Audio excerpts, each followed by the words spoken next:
Hi, welcome back on Do It Yourself channel. We're going to show you how to set up app notification in your Samsung Galaxy M15. So, to do this operation, slide up, go to settings here and search for the notification.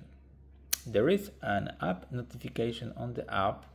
Phone is loading all your apps, and there is a list of apps we can either disable or enable the notification. So if you don't wish to get, for example, notification by your message, disable it.